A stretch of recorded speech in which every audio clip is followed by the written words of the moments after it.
ہمارے مدرسوں کو چھوڑ دیا جاتا ہے, تنہا چھوڑ دیا جاتا ہے, تو اس میں قصور ہمارا ہے. اور اگر آج ہمارے ویسٹرن سکولز کے اندر جہاں ہم ویسٹ کی تعلیم لیتے ہیں, سائنس کی تعلیم لیتے ہیں, ٹیکنالوجی کی تعلیم لیتے ہیں, اگر وہاں مذہب کو چھوڑ دیا جاتا ہے تو بھی قصور ہمارا ہے. اس بیلنس کو کیسے برقرار رکھا جا سکتا ہے سر؟ دیکھیں, اس وقت بھی ہمارے پاکستان میں ادارے موجود ہیں. بین الاقوامی اسلامی یونیورسٹی ہے, وہ دینی تعلیم بھی دے رہی ہے اور دنیاوی تعلیم دے رہی ہے. بہتر. کراچی کے اندر جامعۃ الرشید ہے, جنہوں نے ایک بہت ہی اعلیٰ نظام بنایا ہے. 4 سالہ کورس ہے کلیت الشریعہ کے نام سے, وہ جو بیچلرز ہیں, یعنی کہ ان کے لیے دینی تعلیم کا 4 سال کا کورس بنایا, اور اس کے بعد پھر اس کو تو دنیاوی اور دینی تعلیم کا حسین امتزاج تو موجود ہے, لیکن پھیلا ہوا نہیں ہے, یعنی کہ اس کو بہت زیادہ اختیار نہیں کیا جا رہا. اب تک اس یونیورسٹی سے کتنے بیچلرز نے گریجویشن کیا ہے؟ جامعۃ الرشید کا تو ایک بیچ مکمل ہو گیا, اس کے بعد دوسرا, اس کے بعد ان کو ریڈیلی جابز مل جاتی ہیں؟ بالکل بالکل مل جاتی ہیں, بالکل, کیونکہ وہ دیکھیں نا, بہت سارے تو ایسے ہیں جو جاب سے ہی واپس آئے ہیں, یعنی جاب سے ریزائن کر کے آئے ہیں, 4 سال انہوں نے تعلیم حاصل کیا, اب انہیں پتا چلا کیا کمبینیشن, کیا میں جاننا چاہتا ہوں کیونکہ مجھے واقعی اس سلسلے میں علم نہیں, میں معذرت چاہتا ہوں آپ دونوں حضرات سے, ابھی آپ کی طرف آ کے بات کریں گے, لیکن پلیز مجھے بتائیے کیا کمبینیشن کیا ہے, سبجیکٹس کا کمبینیشن کیا ہے, کون سے سبجیکٹس ہوتے ہیں؟ جو ہمارا جو نظام تعلیم ہے وہ 8 سال کا دوران تعلیم ہے, ٹھیک ہے, اس 8 سال کو مختصر کر کے 4 سال کر دیا گیا. اچھا, اور اس 4 سال کے اندر جو ہے ان کو یہ پڑھایا جاتا ہے, سمجھایا جاتا ہے, تو ایک طریقے سے دینی تعلیم بھی آ گئی اور دنیاوی تو آلریڈی ان کے پاس موجود ہے.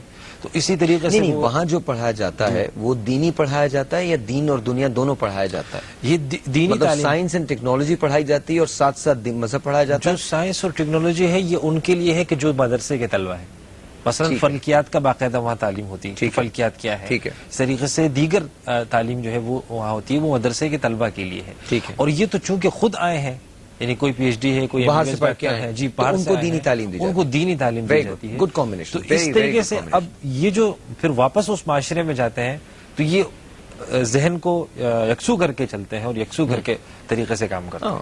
آپ سے آتے ہیں جی منظور صاحب, یہ بتائیے گزارش ہو جاتا ہے؟ جو کر رہے ہیں کچھ گزارا کرنے کی. اب اچھا, نہیں ایسی یوں کہہ رہا ہوں, کبھی سوچا, خواہش کی کہ یار کچھ ایسی کوئی لاٹری نکل آئے تو بڑا مزہ آ جائے, کوئی 2-4 ملین ڈالرز مل جائیں, کوئی 25-30 ملین ڈالرز مل جائیں, 2 وقت کی روٹی مل جائے,